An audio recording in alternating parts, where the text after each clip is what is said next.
केवल एक ही बात होगी, अगर एक से ज़्यादा डिस्काउंट है तो उनका नेट डिस्काउंट कैसे निकालेगा। कल एक क्वेश्चन किया था, 2 डिस्काउंट से सिंगल डिस्काउंट कैसे होगा। तरीके हमने सारे जान लिए थे, आप रेशियो से भी कर सकते हो। अब 2 के अलावा 2 से ज़्यादा भी तो डिस्काउंट हो सकते हैं, 3 भी होते हैं। कभी कभी ऐसा भी होता है कि परीक्षाओं में कैलकुलेशन प्रॉब्लम लगता है।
डिस्काउंट है, तीनों डिस्काउंट को अगर क्रमिक रूप से लगाया जाए, एक साथ नहीं लगाने, तीनों मिला के अलग अलग लगाए जाएंगे तीनों डिस्काउंट।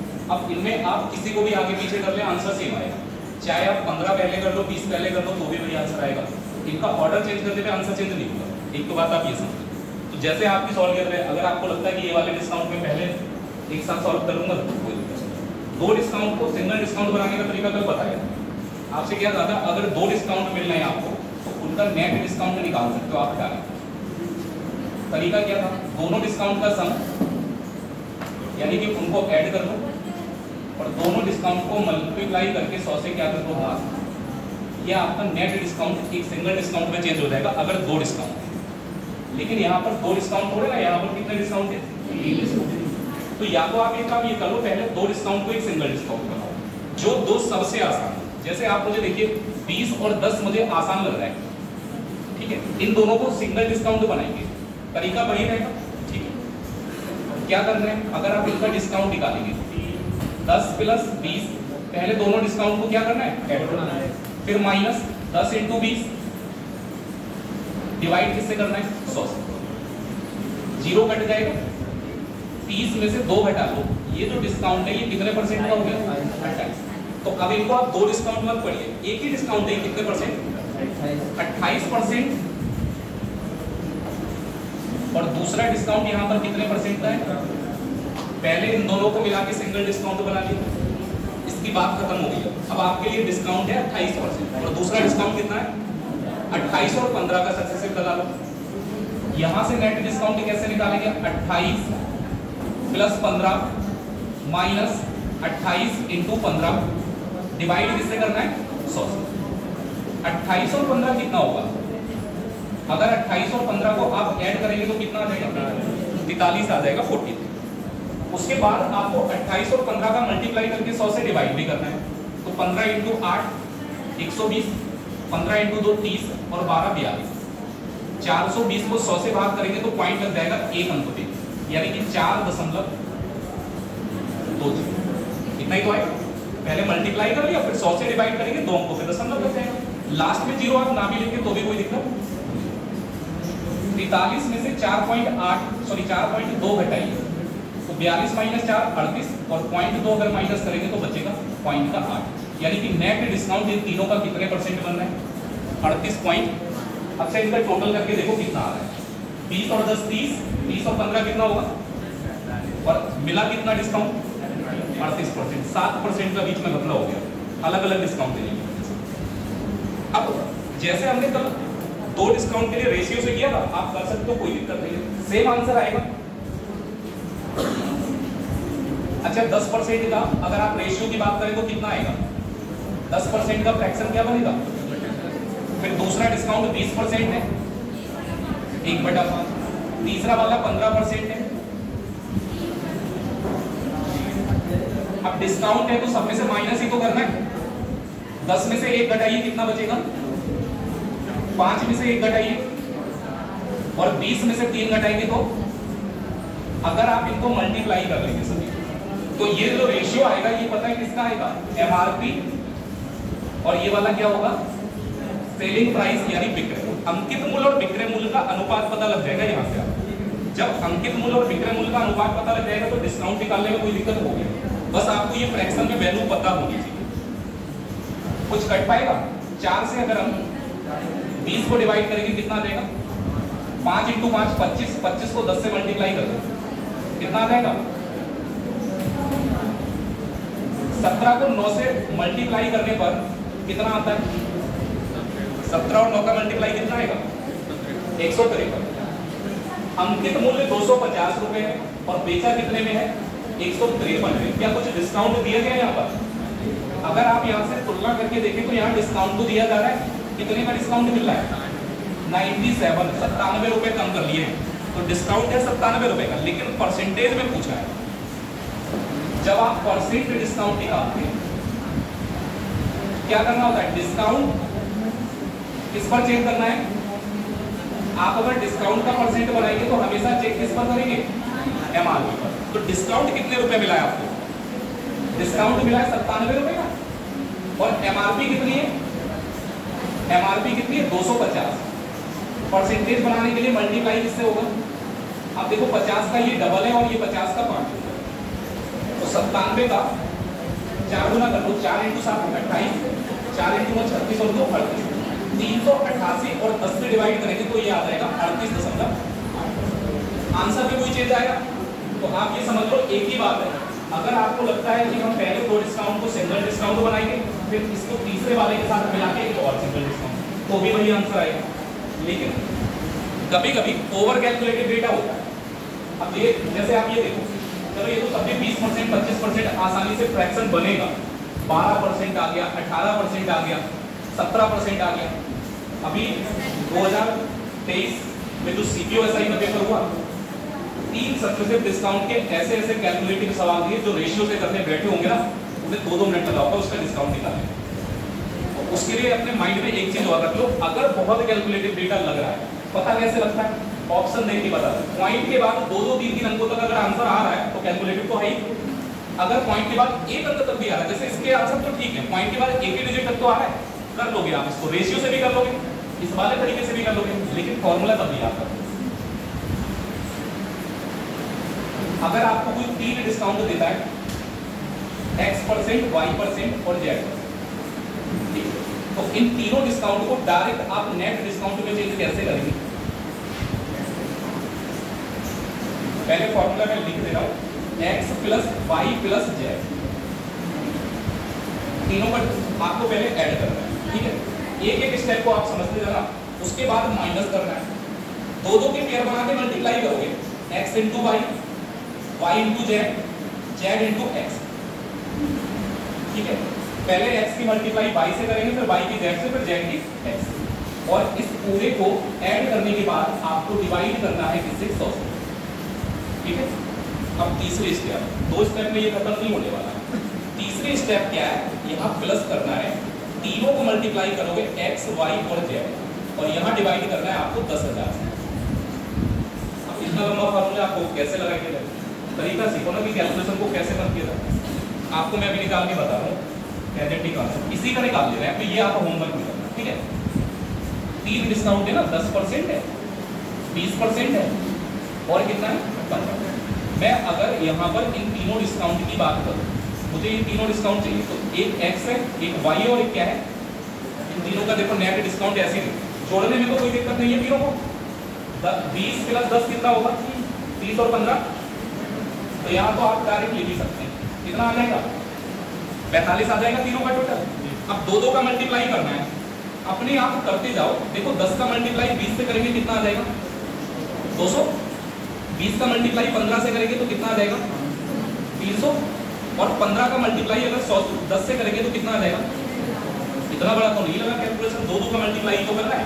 तीनों को जोड़ने पर 3 और 2 5 और 1 650 आएगा क्या, अगर आप इनको जोड़ेंगे तो कितना आएगा 650 माइनस 650 और डिवाइड करना है हमको इसको किससे, 2 स्टेप सॉल्व हो गए, एक ही तो स्टेप बची है। तीनों को मल्टीप्लाई करके 1000 सॉरी 10,000 से भाग कर लो, कितना है 10 × 20 और इंटू में कितना है, और इस बार हमें डिवाइड करना है किससे 10,000। फिर से आप समझ लो, पहले स्टेप में पहली ब्रैकेट में तीनों को टोटल करके लिख लो, 45 आ गया, दो का मल्टीप्लाई करके यही जोड़ लो। आपने मल्टीप्लाई किया 20 का 10 से तो 200 आएगा, 20 का 15 से करेंगे तो कितना आएगा, और 15 और 10 का मल्टीप्लाई करेंगे तो कितना आ जाएगा, टोटल करने पर कितना आ रहा है, इसको डिवाइड करना है 100 से, और फिर लास्ट में जाके तीनों की मल्टीप्लाई कर लेंगे। अब देखो इतना तो आसान हो गया, जीरो तो कट जाएंगे नीचे वाले तो खत्म। आप देखो एक जीरो यहाँ भी कैंसिल हो रहा है, 45 माइनस 65 को 10 से अगर भाग करेंगे तो कितना आएगा 6.5, एक अंक पे हम दशमलव लगा सकते हैं। 15 × 2 कितना होगा 30 को 100 से भाग करना है तो पॉइंट का कितना आ जाएगा, पॉइंट का 3 आ जाएगा, कर लो सब। देखिए प्लस वाले के साथ जुड़ेगा, 45 और 0.3 कितना हो गया 45 पॉइंट, और माइनस कितना करना है, माइनस करेंगे 6.5। आप करके देख लो आंसर सेम ही आएगा, 38.8 ही आएगा। तो यहाँ पर जो नेट डिस्काउंट आ रहा है वो कितना आ रहा है 38.8। एक और बात है, जो पॉइंट वाला जो सिस्टम है ना, जैसे 38.8 आ गया तो आप अप्रोक्सीमेट भी ले लेंगे ना तो चलेगा। लास्ट वाली स्टेप अगर भूल भी जाओ ना, इसको ना भी करो, तब भी लगभग करीब में पहुंच जाओगे आप। भाई अगर ये 0.3 नहीं जोड़ते तो हमारा आंसर 38.5 आता ना, 38.5 आपको पता 38 वाला एक ही ऑप्शन है, इससे ज्यादा ही आएगा, इससे कम। अब जैसे इस वाले सवाल में मैं आपको केवल 2 स्टेप करके बताऊं, फॉर्मूला वही लगेगा, बस केवल 2 स्टेप सॉल्व करेंगे और आपका आंसर आ जाएगा।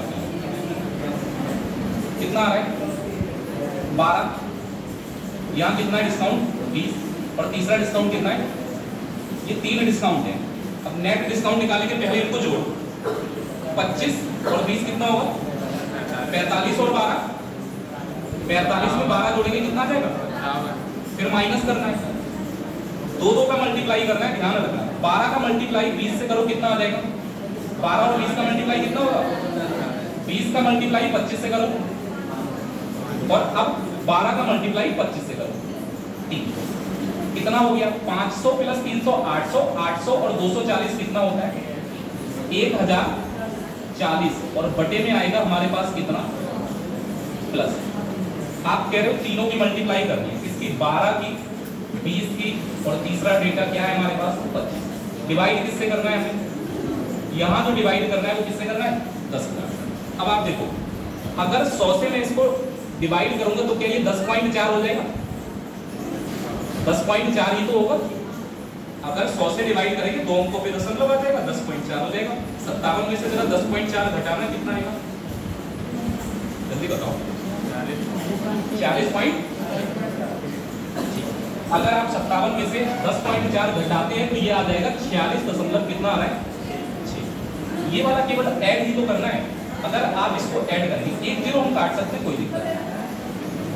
और कर ले सॉल्व, 25 से 100 को 40 बार हो जाएगा, 4 से काटेंगे यहाँ 3 बार, और यहाँ 4 से काटेंगे कितना आएगा 10 बार।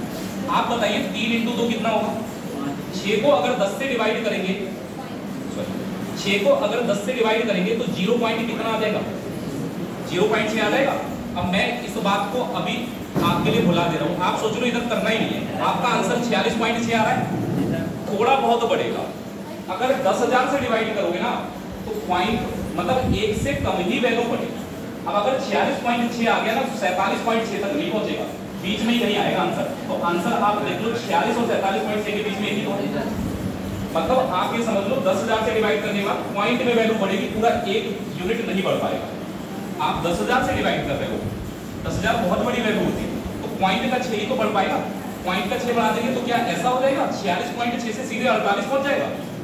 पॉइंट 6 जोड़ेंगे तो ये 47.2 पहुंचेगा।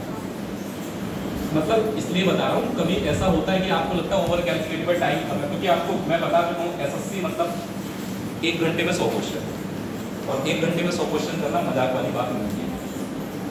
कभी बैठना और करके देखना, तब आपको ये बात पता लगेगी कि स्पीड बहुत मैटर करती है। स्पीड भी ऐसी नहीं होनी चाहिए, पता लगा पेपर को आधे घंटे में खत्म कर लिया, 100 क्वेश्चन भी किए, 100 में 60 गलत करके आ रहे। तो स्पीड भी होनी चाहिए, एक्यूरेसी भी होनी चाहिए।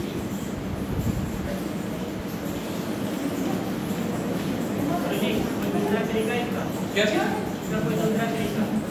कौन तरीके बता तो दिए। इससे भी शॉर्ट में कहाँ से लेके आओगे? क्या चीज? टाइम हो जाएगा ना वहाँ पे। सभी ऐसे ही करते हो। अरे भाई इससे शॉर्ट एक तरीका है, जय माता दी, 2 सेकंड लगते केवल। अरे नहीं, और कोई तरीका नहीं बन पाएगा। देखो एक चीज है, अब आप 3 डिस्काउंट ले रहे हो, तो 3 डिस्काउंट का डेटा सेट करने में थोड़ा बहुत समय लगेगा। अब आपको लग रहा है कि बहुत टाइम, जब इस चीज को आपने 5-6 बार कर लिया होगा ना, तो यही सवाल आपसे 15 से 20 सेकंड में बनेगा।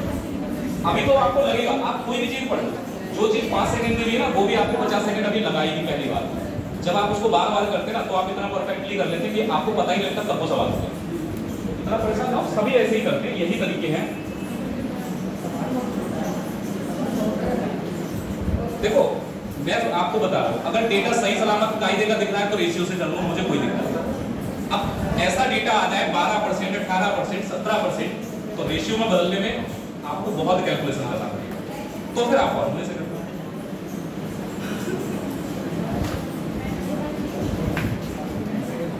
पेपर जल्दी खत्म करना है तो सबसे पहले उंगलियों पे कैलकुलेशन करना सीखो।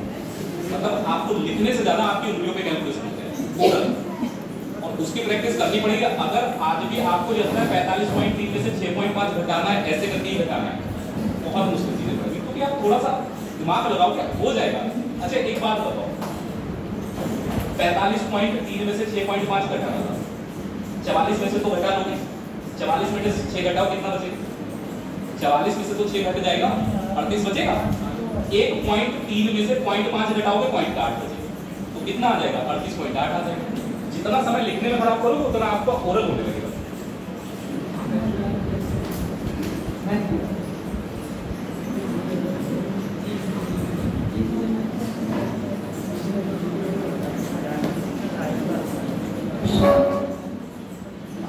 जितना कॉन्स्टेबल का पेपर है, देखो लास्ट ईयर 20% और 10% के 2 डिस्काउंट के बराबर डिस्काउंट पूछा था, ज्यादा में ज्यादा 3 का पूछ लेगा।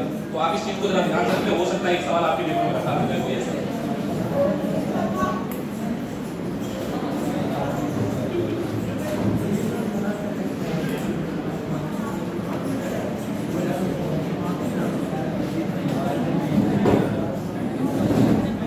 ये लिख लेना फॉर्मूला, क्योंकि फिर बाद में मत कहना कि फ्रैक्शन नहीं बन रही थी। फॉर्मूला लिख लेना इसको, क्योंकि जब बहुत ओवर कैलकुलेटिव होगा तो सबसे सरल यही लगेगा। अभी पता है बराबर लगेगा समय, अगर डेटा ठीक है तो इससे भी उतना ही समय लगेगा, इससे भी उतना ही लगेगा। लेकिन अगर डेटा थोड़ा कैलकुलेटिव रख दिया एग्जाम में तो इससे ज्यादा लगेगा टाइम, इससे उतना ही लगेगा जितना पहले लग रहा था।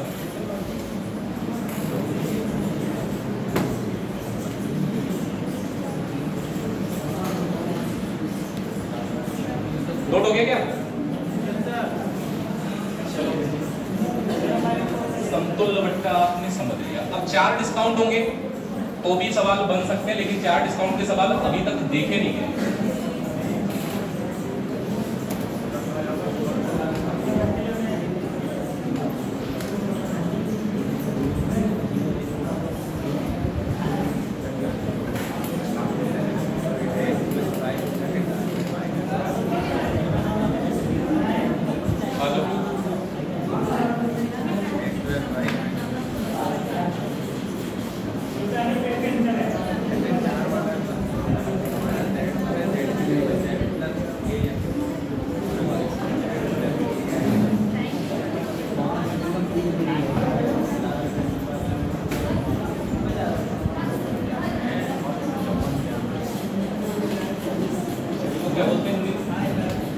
हिंदी में क्या बोलते हैं? अरे फ्री को हिंदी में क्या बोलते हैं?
डिस्काउंट है खरीद लो।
पहले वाले केस में आपसे क्या कहा गया, 5 वस्तुएं खरीदेंगे तो 3 वस्तुएं आपको फ्री दी जाएंगी, यानी टोटल कितनी वस्तुएं मिलेंगी आपको?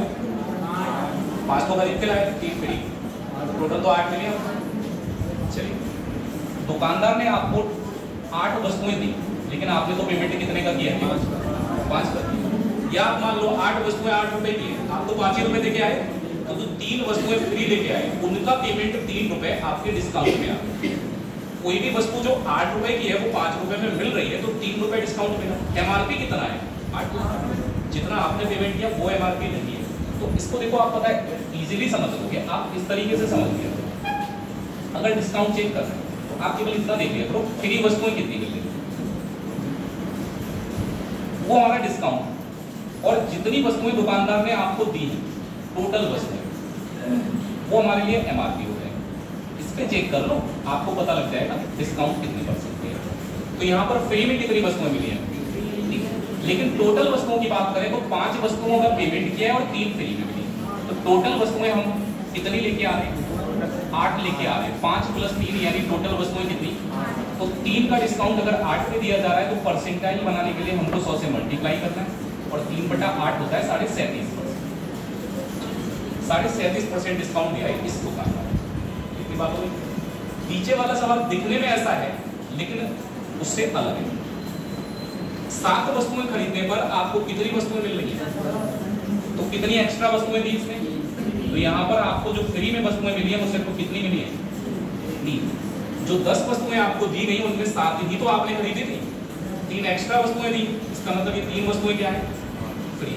अगर आपको डिस्काउंट का % पता करना है कि यहाँ पर कितना डिस्काउंट मिल रहा है, क्या करेंगे, जितनी फ्री में वस्तुएं मिल रही है उसको कहाँ लिखेंगे, टोटल कितनी वस्तुएं लेके आए भाई, टोटल वस्तुएं तो 10 ही मिली है आपको, आपकी इस बार टोटल वस्तुएं 10 हैं और पेमेंट किया है कितने का, तो 3 फ्री मिल रही है और टोटल वस्तुएं नीचे लिखेंगे 10। % बनाएंगे तो मल्टीप्लाई किससे होगा, 0 से 0 कट गया। आपका यहाँ पर जो डिस्काउंट रहा है वो कितना % रहा, 30%। अब अगर कोई आपसे पूछे इनमें से ग्राहक के लिए कौन सी योजना बेस्ट है, कौन सी बढ़िया रहेगी, ग्राहक अगर आप ग्राहक हैं तो आप कौन सी दुकान पे जाना पसंद करोगे, पहली वाली पे या दूसरी वाली पे, जहाँ डिस्काउंट कम होगा वहां जाओगे, जहाँ डिस्काउंट ज्यादा होगा, यहाँ डिस्काउंट ज्यादा है तो यहाँ जाएगा ना ग्राहक, यहाँ डिस्काउंट। तो ऐसे ही अगर मैंने आपको ये 4 केस बता दिए और मैं आपसे पूछूं ग्राहक के लिए कौन सी योजना बेस्ट है, ग्राहक के लिए बेस्ट योजना कौन सी है, ये आपसे पूछा जा सकता है। और दूसरा पूछा जा सकता है दुकानदार के लिए कौन सी बेस्ट है। अगर आप दुकानदार होते तो कौन सा बेस्ट होता है इन दोनों में, तो नीचे वाला होता, क्योंकि दुकानदार चाहेगा डिस्काउंट कम दिया जाए और ग्राहक चाहेगा डिस्काउंट ज्यादा। अगर आपसे पूछा जाए दुकानदार के लिए कौन सा विकल्प, ये आप पहले अपने आप कैलकुलेट करो भाई। ये जो डिस्काउंट है यहाँ 20% के कितने डिस्काउंट है, यहाँ 15 और 25% के 2 डिस्काउंट है, 10 और 30 के 2 डिस्काउंट है, और यहाँ 40% का अकेला एक ही डिस्काउंट है। तो आपके पास ये 4 केस हैं। नेट डिस्काउंट निकालना अभी कुछ देर पहले ही बताया था हमने। अगर 2 डिस्काउंट के लिए हम नेट डिस्काउंट निकालेंगे तो आपको एक फॉर्मूला बताया था, उससे भी निकाल सकते हैं, लेकिन टाइम लगेगा ना चारों का नेट डिस्काउंट निकालने में। तो आप चारों का नेट डिस्काउंट निकालेंगे, फिर ये सर्वे करेंगे कि यहाँ डिस्काउंट कम है, ये मेरे लिए बेस्ट है, यहाँ डिस्काउंट ज्यादा है, इसके लिए बेस्ट है। अच्छा, ग्राहक के लिए बेस्ट क्या होगा भाई, ग्राहक अगर होगा तो वो ये चाहेगा कि जो डिस्काउंट है वो आपको ज्यादा से ज्यादा दिया जाए, अधिकतम। ग्राहक के लिए बेहतर क्या रहता है, डिस्काउंट ज्यादा से, जहां डिस्काउंट ज्यादा होगा वहां बिक्री मूल्य यानी सेलिंग प्राइस न्यूनतम भी तो होगा। जितना ज्यादा डिस्काउंट होगा सेलिंग प्राइस उतना ही कम होगा, यानी वस्तु उतनी ही ज्यादा सस्ती होगी। तो तीनों चीजें ध्यान रखो। आपसे कभी पूछेगा ग्राहक के लिए बेस्ट कौन सा है, कभी पूछेगा बिक्री मूल्य कहाँ न्यूनतम रहा है, कभी आपसे पूछेगा डिस्काउंट कहाँ पर ज्यादा होगा। जहां डिस्काउंट ज्यादा होगा बिक्री मूल्य हमेशा न्यूनतम होगा। तो ये तीनों चीजों का मतलब एक ही है। चाहे मैं आपसे ये कहूँ कि डिस्काउंट कहाँ ज्यादा मिल रहा है, वो भी एक ही बात है। आपसे अगर मैं कुछ सेलिंग प्राइस सबसे कम कहाँ है, तो जहां डिस्काउंट ज्यादा होगा वहां सेलिंग प्राइस, अब जहां सेलिंग प्राइस कम होगा वही योजना ग्राहक के लिए बेस्ट है। दुकानदार के लिए बेस्ट क्या होगा भाई, दुकानदार के लिए बेस्ट क्या होगा, डिस्काउंट कम से कम रहे, वो चाहेगा डिस्काउंट रहना चाहिए न्यूनतम। जब डिस्काउंट कम देगा दुकानदार तो वस्तु महंगी बिकेगी, इसका मतलब सेलिंग प्राइस रहेगा अधिकतम। अब इनको आप रिलेट कर लो आपस में, बार बार ये कंफ्यूजन ना हो। अगर डिस्काउंट कम रहेगा तो फायदा दुकानदार का ही तो होगा, और डिस्काउंट कम रहेगा तो वस्तु महंगी बेचेगा, यानी कि सेलिंग प्राइस ज्यादा रहेगा। तो सेलिंग प्राइस सबसे ज्यादा वही होगा जहां डिस्काउंट सबसे कम होगा। सेलिंग प्राइस सबसे कम वहां होगा जहां डिस्काउंट सबसे ज्यादा होगा, और ये ग्राहक के लिए बेहतर है और ये किसके लिए बेहतर है। अब इनमें से बताओ कौन सा डिस्काउंट सबसे ज्यादा है और कौन सा डिस्काउंट सबसे कम है। भाई सबको निकाला क्या, नेट डिस्काउंट निकाला। एक तरीका मैं बता दूं, आपको आसानी हो जाएगी। ये बताओ 20% के दो डिस्काउंट है ना यहाँ, तो आप लिख तो सकते हैं 20% और 20%, ठीक है, दो डिस्काउंट है। यहाँ भी दो डिस्काउंट है, एक 15% का है और दूसरा 25%। एक 10% है और दूसरा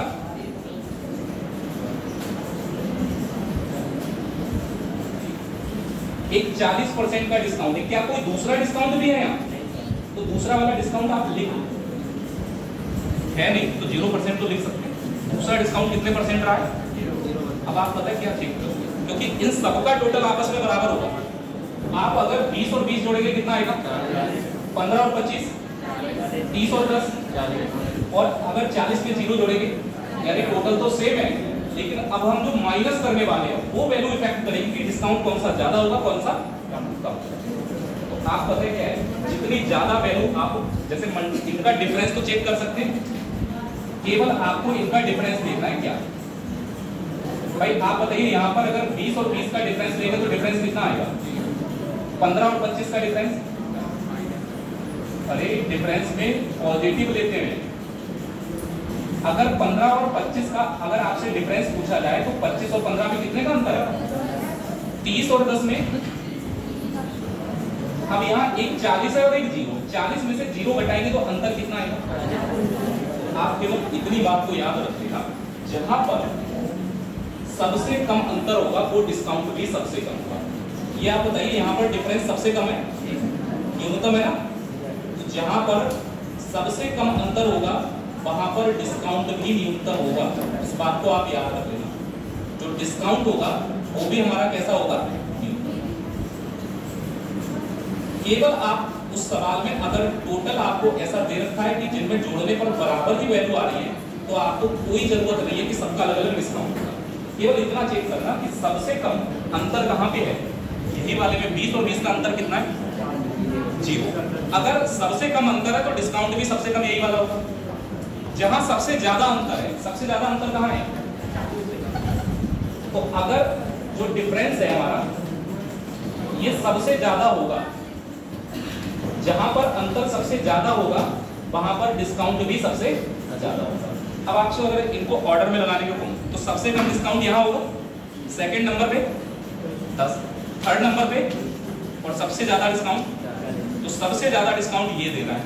तो आप अगर पूछा जाए जो सबसे ज्यादा डिस्काउंट दे रहा है वो ग्राहक के लिए बेस्ट होता है, तो यहाँ पर सबसे ज्यादा डिस्काउंट दिया गया, ये किसके लिए बढ़िया रहेगा? केस नंबर 4 सबसे ज्यादा डिस्काउंट दे रहा है, इसीलिए ग्राहक के लिए यही बेस्ट है। जहां डिस्काउंट सबसे ज्यादा होगा वहां विक्रय मूल्य सबसे कम रहेगा। अगर मैं पूछूं दुकानदार के लिए बेस्ट, तो जहां डिस्काउंट सबसे कम रहेगा, तो जहां अंतर देखो, अंतर यहां सबसे कम है, तो ये वाला जो केस है, केस नंबर 1, यहां पर सबसे कम डिस्काउंट दिया है, तो ये दुकानदार के लिए सबसे बढ़िया विकल्प है। जब डिस्काउंट सबसे कम होगा तो वस्तु महंगी बिकेगी, और वस्तु महंगी बिकेगी तो किसके लिए फायदा होगा? दुकानदार के लिए। अब ये की बात है, कभी ऐसा सवाल आता है 4-4, 5-5 केस बना के दे दो, इतना टेंशन ना लेना, केवल अंतर देखना है। देते ही इसी बात पे इनका टोटल हमेशा देखना फिक्स होगा, क्योंकि ऐसे अगर 4 आपको डिस्काउंट दे दिए, आप नेट डिस्काउंट निकालोगे, मिनिमम टाइम 15-20 सेकंड तो लगेगा। 4 डिस्काउंट है, 20 × 4 80 सेकंड, 10 सेकंड आपको एनालिसिस करने में लगेगा, 90 सेकंड, 1.5 मिनट में सवाल करने का कोई मतलब नहीं है। सर यहाँ पर 2 क्रमिक ऐसा दिया होता है, इसका क्या चीज? 2 क्रमिक और 2 क्रमिक दिया ये वाला, ऐसा है ना, यहाँ पर लिखा है 2 क्रमिक छूट, यानी 20% के ही 2 डिस्काउंट दिए गए, पहला 20% फिर एक और 20%। इसमें क्या करें, यहाँ पे तो 2 तरीके से डिस्काउंट दे रहा है। दुकानदार कह रहा है 15 वस्तु खरीदने पर 1 वस्तु फ्री भी दे रहे हैं। दूसरी चीज 20% का एक और भी डिस्काउंट दे रहे हैं साथ, मतलब कीमत में 20% आपको रियायत दे रहा है, डिस्काउंट दे रहा है। उसके बाद 15 वस्तुएं खरीदने पर कितनी वस्तुएं फ्री दे रहा है? चलो देखें दोनों डिस्काउंट को। यहाँ पर कितनी वस्तुएं फ्री हैं, इसको पहले एनालिसिस करो। वस्तु कितनी फ्री है? टोटल कितनी वस्तुएं मिलेंगी? फ्री वाली छोड़ोगे भाई, टोटल कितनी वस्तुएं मिलेंगी? 16 मिलेंगी। 15 का पेमेंट किया, फ्री वाली वहां थोड़े ना छोड़ोगे, वो भी साथ में आएगी। तो 16 में एक वस्तु का पैसा छोड़ दिया उसने। अगर 16 में से एक वस्तु का पैसा छोड़ दिया तो क्या हम ये कह सकते हैं 16 रुपए की जगह हमने कितने रुपए दिए? अब उसके बाद एक और डिस्काउंट लगा रहा है, कितने परसेंट का? 20% का फ्रैक्शन क्या होगा? 1 बटा, तो 5 में एक और कम कर लो, कितना आ जाएगा? सॉल्व कर ले। 4 से 16 कटेगा कितने बार में? 5 से 15 कटेगा 3 बार, यानी फाइनल डिस्काउंट हमारा क्या बनेगा? 4/3। 4 रुपए का पेमेंट हमने किया है 3 रुपए। तो अगर आपसे पूछा जाए यहाँ कितना डिस्काउंट कर दिया इसने? 1 रुपए कर दिया। हम ये फाइनल है, 2 डिस्काउंट थे, दोनों को मर्ज करके हमने रेशियो में सिंगल बना दिया। अब आपको डिस्काउंट कितने का मिल रहा है? 1 का डिस्काउंट कितने पर? 4। अब आप इसका परसेंटेज बनाना, अगर परसेंटेज बनाएंगे तो मल्टीप्लाई किससे होगा? 4 से 100 को काटिए, कितने परसेंट डिस्काउंट हो गया? देखो 20% का तो ये था ही। 1/16 जो होता है कितने परसेंट होता है? 6.25%, 6.25% होता है। तो 20 और 6.25% का सक्सेसिव निकालोगे तो नेट डिस्काउंट कितने परसेंट आएगा? 25%।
निकाल लोगे ऐसे डिस्काउंट आएंगे नेट परसेंटेज।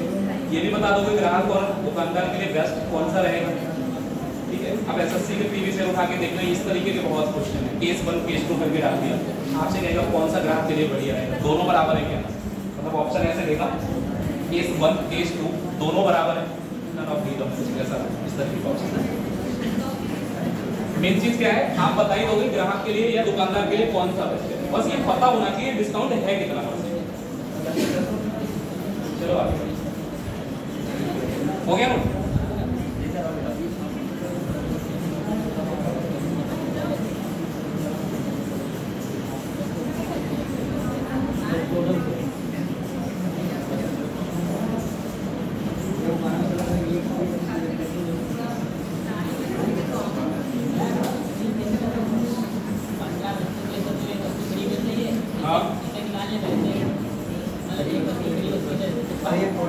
परसेंटेज में बताओ, हाँ तो 6.25% आएगा।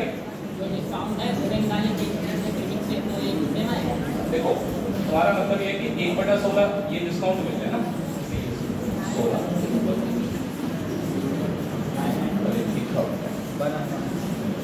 15 वस्तुओं का आपने पैसा दिया, मिली कितनी वस्तुएं आपको?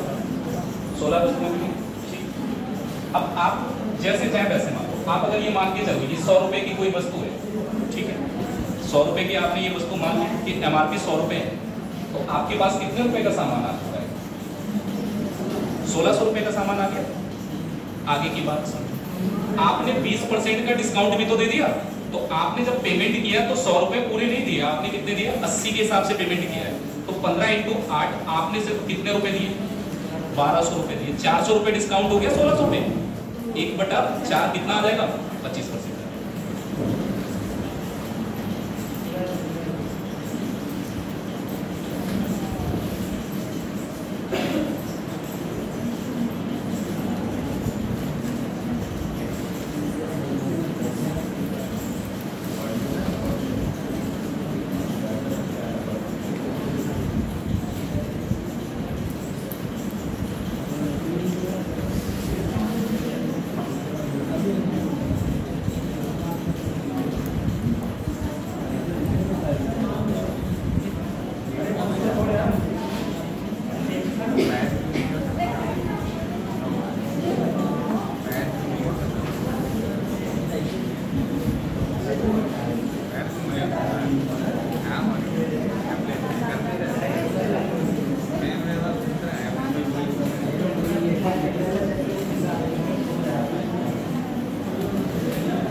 चारों क्वेश्चन है, चारों में लगभग सिमिलर बात है। दुकानदार बस ये बता रहा है इतना परसेंट हम डिस्काउंट देंगे तो हमको इतना परसेंट प्रॉफिट मिलेगा।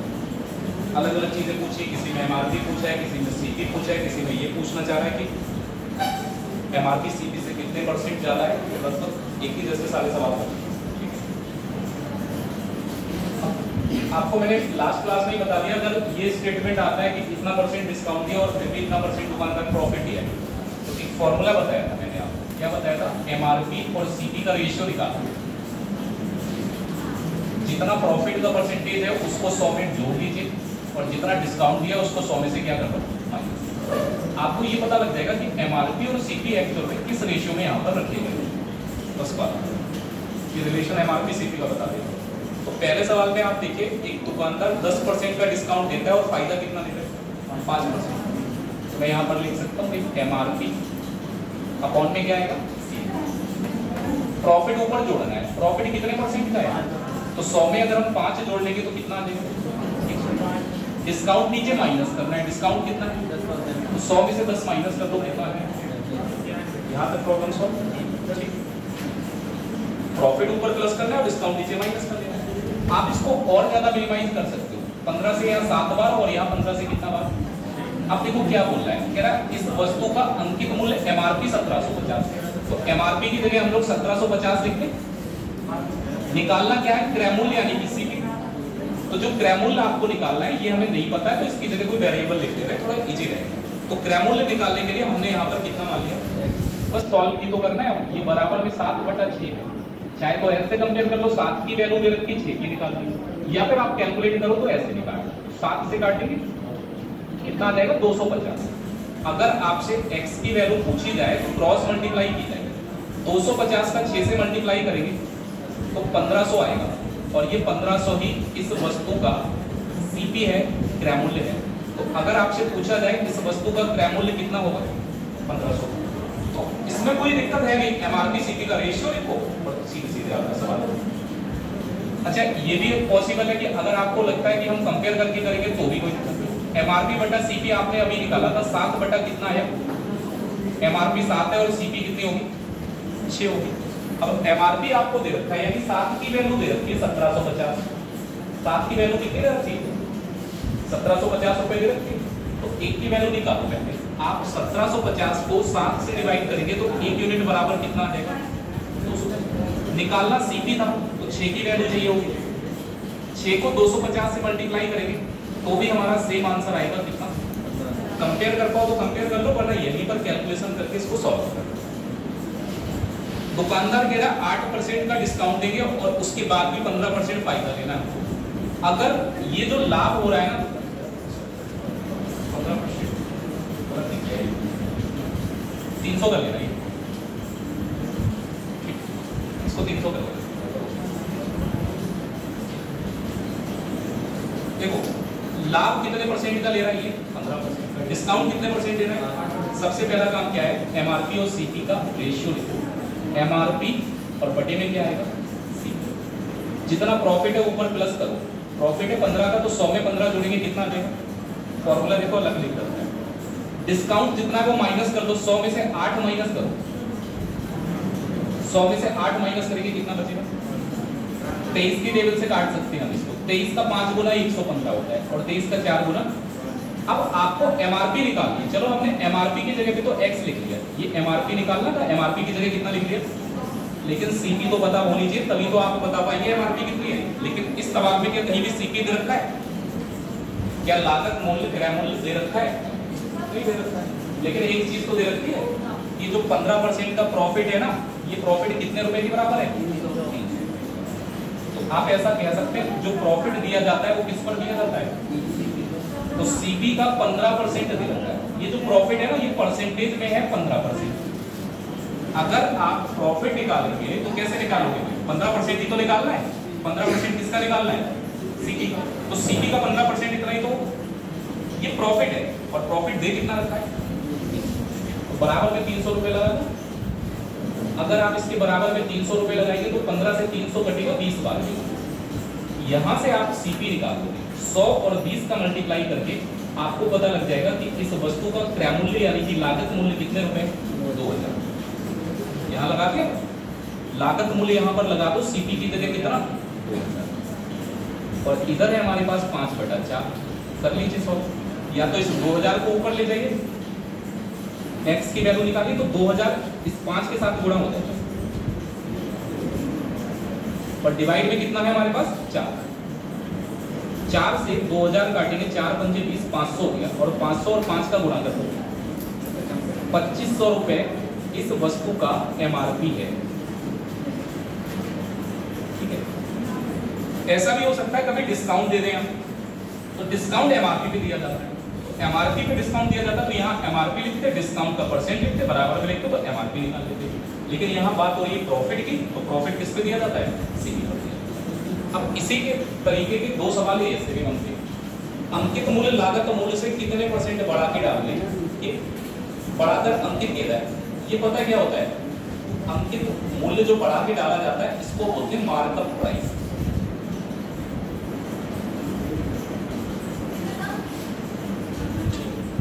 किसी वस्तु को कितने में खरीद के लाया, उसको कितने परसेंट बढ़ा के हमने डाल रखा है, उसको बोलते हैं मार्कअप प्राइस।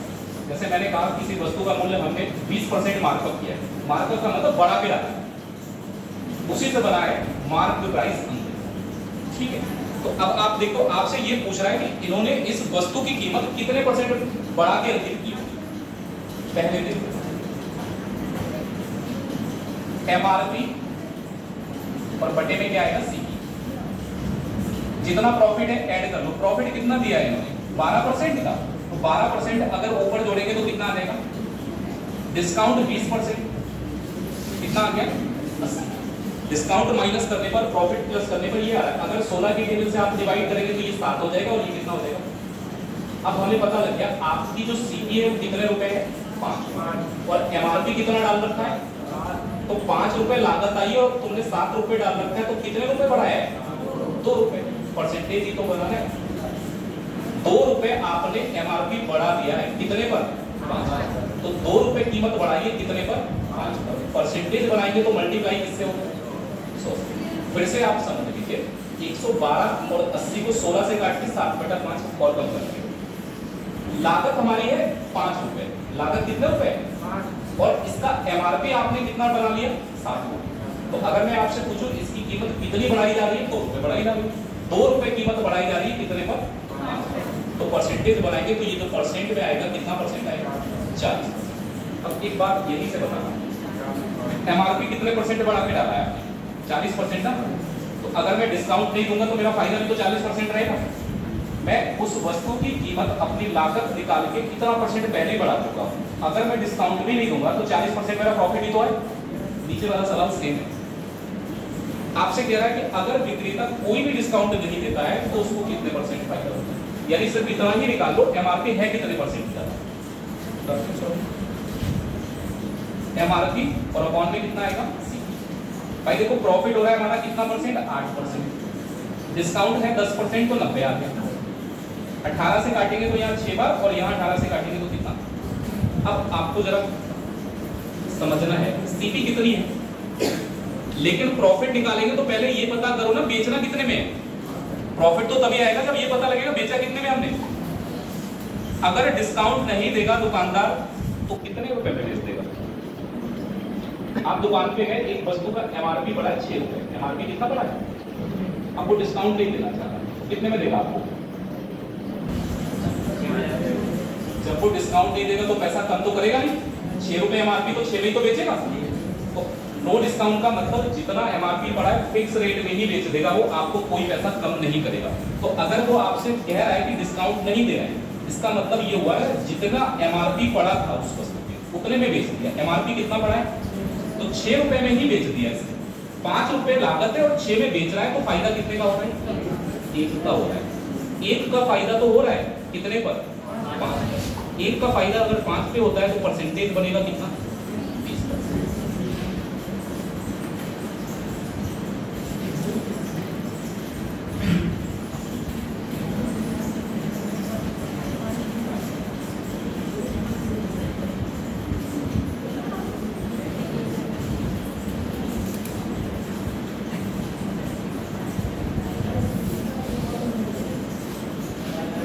एक ही फॉर्मूले पे 4 अलग अलग टाइप के सवाल होते हैं, इसलिए मैंने कहा था ये फॉर्मूला याद रखना क्योंकि इसमें आपको बहुत सवाल मिलते हैं। सर यहाँ पर ये पहला वाला ही सिंपल तरीके से क्यों नहीं कर सकते? कैसा? ये पहला क्वेश्चन है, ये सिंपल तरीके से क्यों नहीं कर सकते? सिंपल तरीके से मतलब इससे सिंपल तो नहीं होगा, मतलब हो जाएगा फिलहाल। ऐसा नहीं है कि हो रही, जैसे आपको पता है कि 1750 रुपये अंकित मूल्य, 10% का डिस्काउंट आपको माइनस करेंगे तो सेलिंग प्राइस आ जाएगा, लागत मूल्य सॉरी विक्रय मूल्य आ जाएगा। अब प्रॉफिट किस पे दिया जाता है? सीपी पर। सीपी में 5% जोड़ेंगे तो भी तो सेलिंग प्राइस ही आएगा। तो पहले जब आप सेलिंग प्राइस निकालोगे वहां से, वो सीपी का 105% होगा। सीपी का 105% ही होगा, 5% प्रॉफिट में बेच रहे हैं, यहाँ से भी सीपी आ जाएगी। हमने क्या किया, सीपी का 105% एमआरपी का 90% बराबर करके इनका रेशियो निकाल दिया यहीं से। तो यहाँ से क्या है कि वो कैलकुलेशन कम होगी कि डिस्काउंट घटा, सीधे कंपेयर कर लो एमआरपी सीपी का रेशियो।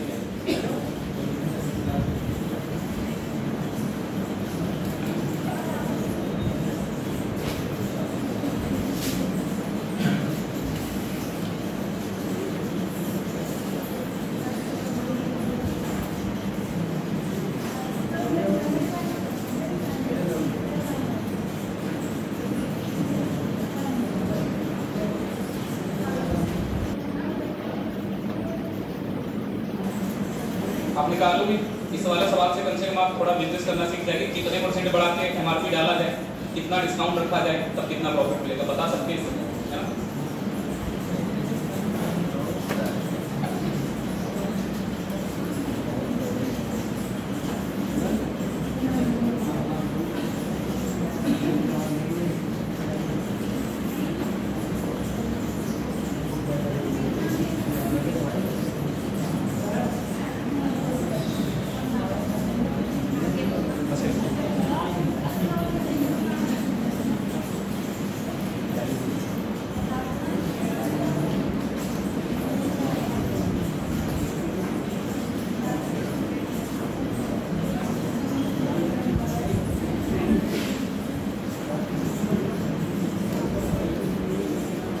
फोटो नहीं है वो, आज तो फोटो लेने वाला मुझे जा रहा है,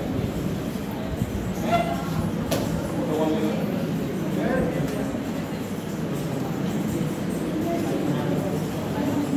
क्लास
हो गया सबका?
बोलेंगे, आप इससे ज्यादा बोलेंगे? तुम्हारे नहीं बोलेंगे, दूसरों में तो हो सकता है। ऐसा जरूरी थोड़ा है कि अगर तुम बोल रहे हो तुम्हारे नहीं हो रहा, हो सकता है पड़ोस वाले के सर में दर्द होगा। कायदे से पढ़ लिया करो, पढ़ने लिखने वाले बच्चे उन्हीं की तरह लिखो, ऐसा ना लगे कि डिग्री बेफालतू में दे दी तुम्हें। फिर अंतर ही क्या रह जाएगा जो मंडी में लोग बैठे हैं और यहाँ बैठे हैं। पढ़े लिखे हो ना, उसी तरीके से आप डिसिप्लिन में रहें तो आपको भी पढ़ते हुए अच्छा लगेगा और मुझे भी अच्छा लगेगा।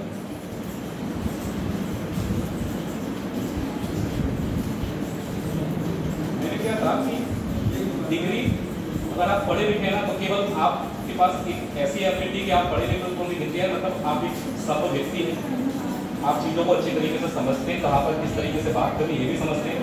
वरना फिर क्या अंतर रह गया? आपके ग्रेजुएट होने में, 12th करने में कोई मतलब रह गया? कोई फायदा नहीं डिग्री होगा। तो आप ऐसी हरकतें ना करें कि मुझे ऐसा लगने लगे कि आपको गवर्नमेंट ने डिग्रियां फालतू में बांट दी केवल समोसे खाने के लिए। क्या दिक्कत है? पढ़ाई करने आए तो पढ़ाई करो। मैं नहीं कहता कि आप बातें मत करो, शैतानी मत करो। 3 घंटे के अलावा आपकी जिंदगी में और भी होते हैं 21 घंटे। 21 घंटे में आप करो जो भी करना है, लेकिन अभी पढ़ने का मौका मिल रहा है। ऐसा तो नहीं लग रहा है कि सरकार ने फ्री प्रशिक्षण दिया तो इतनी वैल्यू ही नहीं है। आपको लगता होगा कि फ्री प्रशिक्षण है, लेकिन अगर आप पढ़ना चाहेंगे तो आपको लगेगा कि बहुत आप व्योदय से पढ़ के यूपीएससी में निकाला है बच्चों ने। अब कितने निकाला हुआ आप खुद ही समझ सकते हो। ऐसे तो नहीं होंगे कि पता लगा कि टीचर पढ़ा रहे हैं मस्ती में कर रहे हैं बातें, ऐसे बोले ना कोई यूपीएससी निकाल लेगा। मैं एक ही बात कहता हूँ कि जो बच्चे सीरियस होकर पढ़ाई कर रहे हैं ना, उनको नौकरी लेना बहुत महंगा पड़ रहा है। अगर आप सीरियस नहीं है तो आप समझ लो कि नौकरी आपसे बहुत दूर चली गई। पर टीचर कुछ नहीं कर सकता, टीचर आपको हाथ पकड़ के ले जाएगा, ये तुम्हारी नौकरी है, यहाँ चले जाओ। केवल आप पढ़ा के चले जाएंगे, गाइड कर सकते हैं, करना किससे, एफर्ट किसका है। मैं केवल 10% हूँ। अगर आपकी कल को नौकरी लगती है मेरे पढ़ाने की वजह से, कुछ मुझसे सीख के, तो समझ लो मेरा रोल 10%। 90% आपकी खुद की मेहनत होगी। अगर कोई टीचर किसी की नौकरी लगवा सकता तो क्या हम जिन्हें पढ़ा रहे हम चाहेंगे कि किसी की नौकरी ना लगे? हम तो चाहेंगे सबकी लग जाए, लेकिन लगती से कोशिश की तो डेडिकेटेड तरीके से तैयारी करनी है। फॉर्मेलिटी के लिए मत पढ़ो, पढ़ो तो बिल्कुल मन से पढ़ो। चलो देखो, एक दुकानदार पता है यहाँ पर 2 डिस्काउंट दे दिया और उसके बाद कह रहा है मैं 8% फायदा देता हूँ। तो अब बताओ मेरा एमआरपी सीपी से कितने परसेंट जा रहा है? दुकानदार ने एक सिंगल डिस्काउंट तो दिया नहीं है। कितने परसेंट डिस्काउंट, कितने डिस्काउंट है यहाँ पर? अच्छा, डिस्काउंट आप किस पे देते हो? एमआरपी पे। डिस्काउंट किस पे दिया जाता है? अब एमआरपी पे 2 डिस्काउंट लगा, एक 10% का है और दूसरा डिस्काउंट 20%। सबसे पहले मैं एमआरपी में से डिस्काउंट घटा रहा हूँ, आप ध्यान से समझ लेना, क्योंकि 2 क्या कल को 3 भी हो सकते हैं। ठीक है, 10% घटाएंगे तो मल्टीप्लाइंग फैक्टर कितना आएगा? 90 बटा, और 20% घटाएंगे तो 80। आप बताओ, मैंने एमआरपी में से अगर ये डिस्काउंट माइनस कर दिया तो अब ये क्या बन गया? एमआरपी में से डिस्काउंट माइनस करने पे सेलिंग प्राइस और बिक्री मूल्य तो पता लगता है। तो अब मैंने इसको क्या बना दिया? बिक्री मूल्य बना दिया। अच्छा, प्रॉफिट किस में जोड़ा जाता है? सीपी। जितना प्रॉफिट लिया है वो सीपी में जोड़ दो। कितना प्रॉफिट लिया है आपने? 8%। तो मैं सीपी में 8% जोड़ दूंगा। जितना प्रॉफिट लिया है वो आप जोड़ लीजिए। अगर सीपी में प्रॉफिट जोड़ दिया जाए तो ये भी तो सेलिंग प्राइस बनेगा। सीपी में प्रॉफिट जोड़ेंगे ये भी सेलिंग प्राइस बनेगा। एमआरपी में डिस्काउंट माइनस करेंगे ये भी सेलिंग प्राइस। एक वस्तु का सेलिंग प्राइस अलग अलग तो होगा नहीं, सेम होगा। इसका मतलब ये दोनों आपस में क्या होंगे? अब आप इसको सॉल्व कर सकते हैं। 0 कैंसिल हो जाएगा, 20 से काटेंगे यहाँ 4 और यहाँ आ जाएगा 5।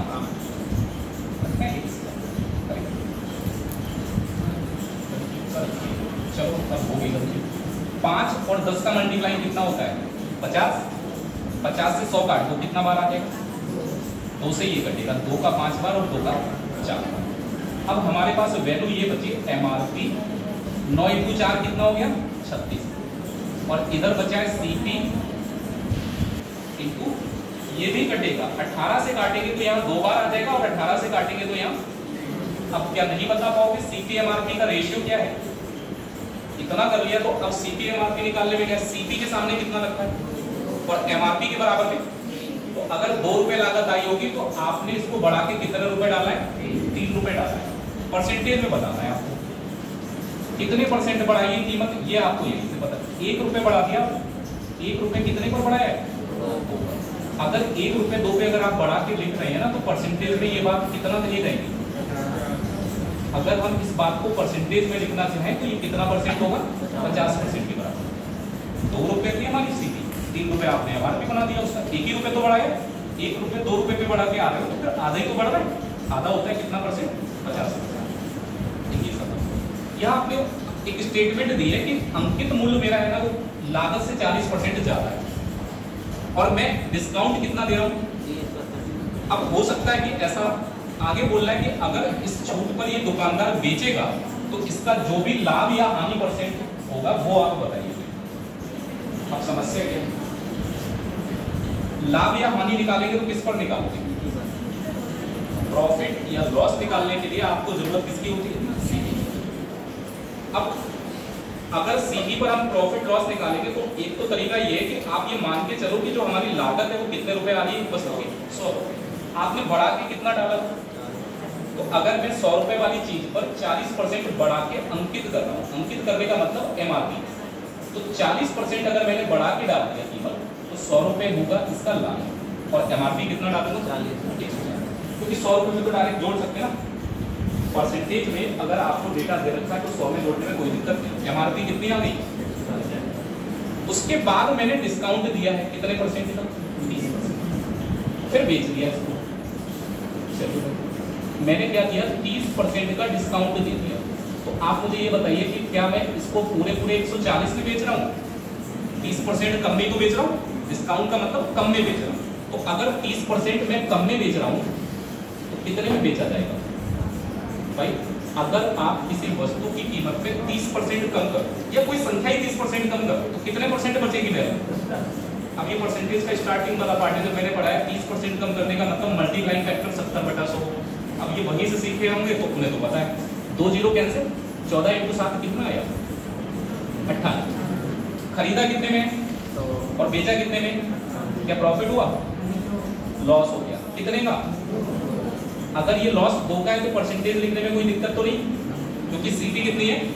100 रुपए पे 2 रुपए का नुकसान हो रहा है तो मैं कह सकता हूँ 2% घाटा हो गया मुझे।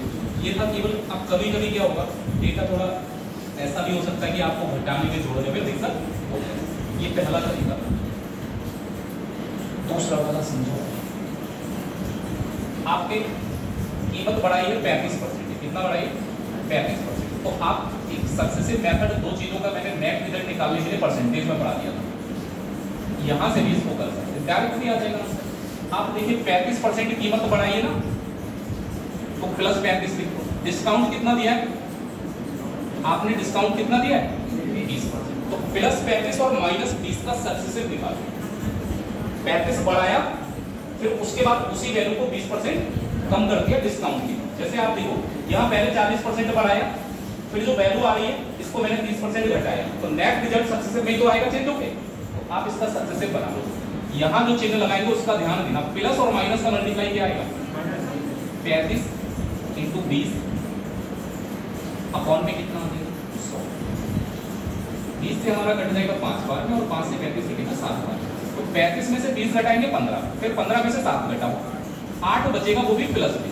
अगर प्लस में बच रहा है तो इसका मतलब आपको यहाँ पर क्या हो रहा है? प्रॉफिट। एक तरीका वो हो गया। सेकंड मेथड ये हो गया। जहां भी सक्सेसिव की हमने बात की होगी तो ये बात हमेशा कहिए कि आप उस सवाल को रेशियो से भी कर सकते हैं। ठीक है।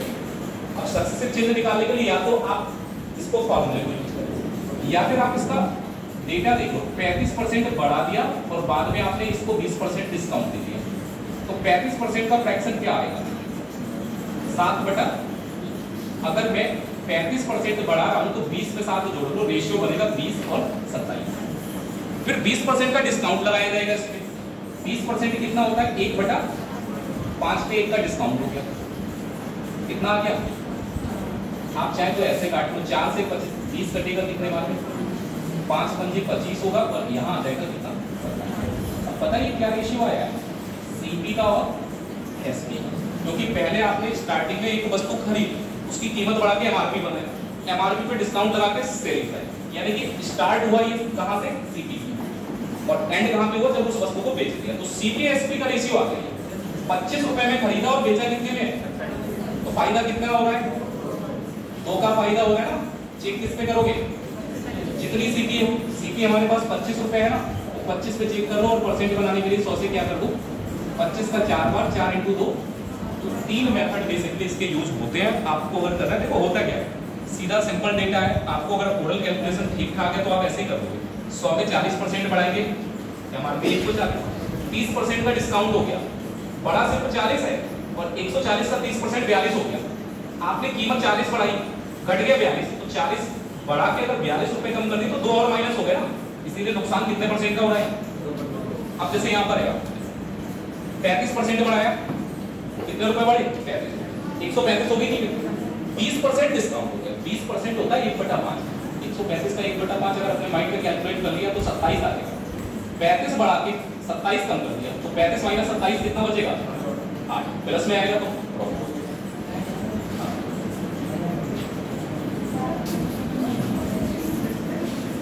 वस्तु का अंकित मूल्य क्रय मूल्य से कितने % ज्यादा है, 25%।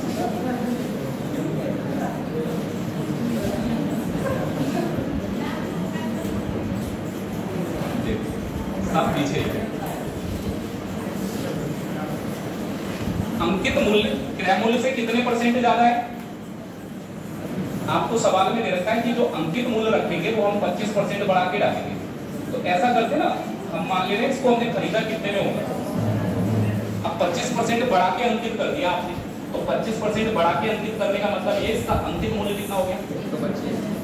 अब क्या बोल रहे हैं, ये बोल रहा है कि अगर दुकानदार चाहता है 10% का फायदा मिल जाए, तो आप मुझे ये बताओ, अगर दुकानदार चाहता है 10% का फायदा मिल जाए तो बेचेगा कितने में।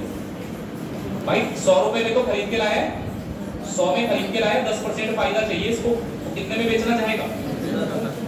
MRP कितनी है भाई, MRP 125 है और बेच कितने में रहा है, तो क्या कुछ डिस्काउंट दिया है इसने, डिस्काउंट कितने रुपए का दिया है। लेकिन क्या इस 15 रुपए को % बोल सकते हो, नहीं बोल सकते, क्योंकि आपने 15 रुपए का डिस्काउंट दिया है कितने पर, तो 15 का डिस्काउंट 125 में मिलेगा, तो ये % बनाना पड़ेगा।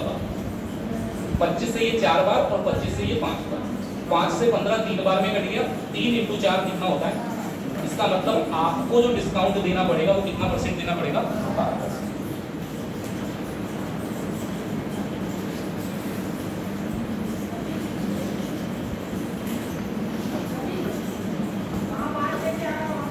कहाँ पे ये 35 में से 20 घटाएंगे तो बचेगा 15, फिर 15 में से ये वाला 7 ऊपर है, 7 को घटाएंगे 15 में से तो 8 बचेगा।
हो गया, उसका फोटो ले लेना पीछे से।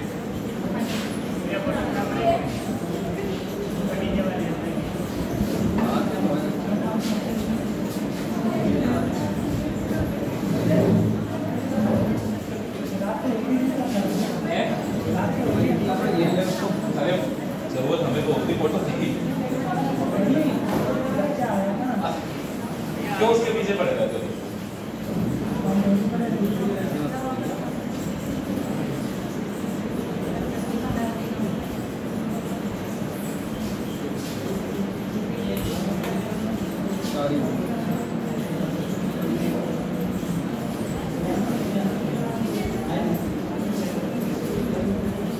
सर ने कर लिए? मैंने नहीं किया था।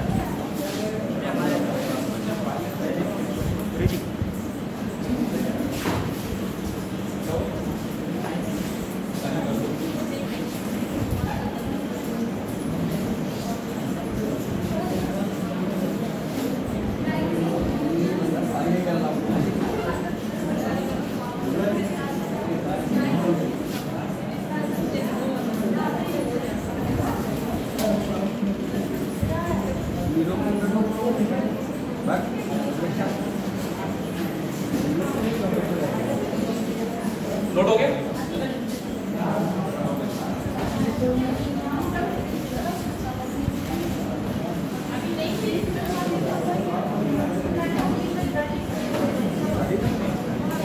जल्दी से नोट कर लो और सवाल करने का।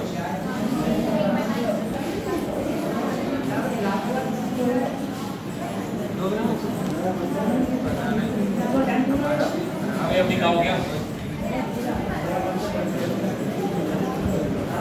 टाइम पूरा मत करो, टाइम का यूज करना सीखो।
क्यों परेशान?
एक पैकेट पेन, कुछ भी लिख लो, कोई वस्तु पेन की कीमत 24 रुपए, जबकि 4 पैकेट पेन की कीमत 84 रुपए।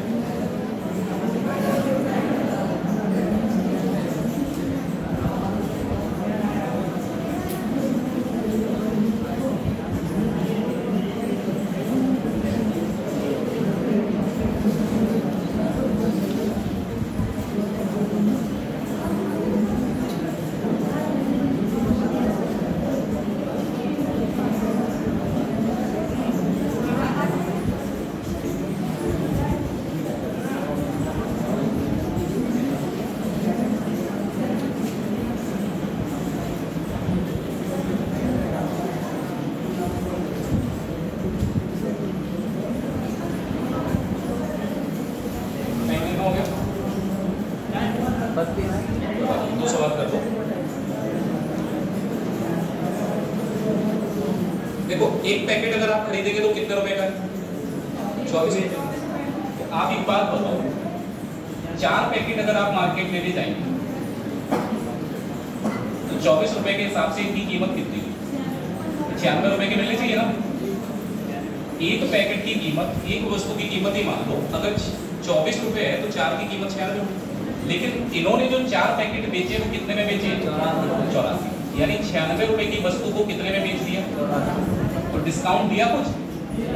कितना? 12 रुपए डिस्काउंट दे दिया। कितने रुपए कम किए? 12 रुपए। कितने पर? 96 पर। तो 96 पे 12 रुपए अगर आपको डिस्काउंट मिल गया तो परसेंट बनाने में कोई दिक्कत है? 12 का 8 बार 1/8 जो होता है वो कितना परसेंट होता है? 12.5%। ठीक, तो आपको डिस्काउंट यहाँ पर 12.5% मिल रहा है। ऐसा होता है ना कभी कभी कि एक वस्तु में कोई डिस्काउंट नहीं मिलता है, लेकिन हम एक से ज्यादा वस्तुएं खरीदते हैं तो दुकानदार डिस्काउंट जनरली दे देता है कि चलो हम 4 पैकेट ले रहे हो तो इतने रुपए हम कम कर देंगे। ठीक है, 10% डिस्काउंट के साथ एक वस्तु को कितने रुपए में बेच दिया? 900। अच्छा भाई, डिस्काउंट किस पे दिया जाता है? एमआरपी पे। तो अगर मैं 10% का डिस्काउंट दूंगा तो भाई इस वस्तु को पूरे एमआरपी पे नहीं बेचना है, हम इसको कितने परसेंट में बेच के आए? 10% डिस्काउंट का मतलब ये हुआ एमआरपी जितनी थी उसके 90% में वस्तु बिकी है। 10% डिस्काउंट का मतलब 10% कम होगी ना। तो अगर आपने 10% का डिस्काउंट एमआरपी पे दिया है तो आपने कितने परसेंट में बेचा होगा? 90% में उस वस्तु को बेचा है। लेकिन आप कह रहे हो कि हमने कितने रुपए में बेचा है? 200। तो एक तरीका ये 90 से 270 काटिए 3 का। अगर आपसे मैं पूछूं इस वस्तु का एमआरपी कितना होगा तो 100 और 3 का मल्टीप्लाई कर दो, एमआरपी कितने रुपए आ रहे हैं? 3। अब एमआरपी निकालने का एक सेकंड मेथड भी देखो, क्योंकि यहाँ एक की जगह 2 डिस्काउंट भी तो होंगे तब को। 10% डिस्काउंट ही तो दिया आपने, तो 10% बेटा कितना होगा? तो इसका मतलब मैं ये कह सकता हूँ कि एमआरपी अगर 10 रुपए आई है तो मैंने डिस्काउंट 1 रुपए किया है। अगर डिस्काउंट 1 रुपए का दिया है तो बेचा कितने में होगा?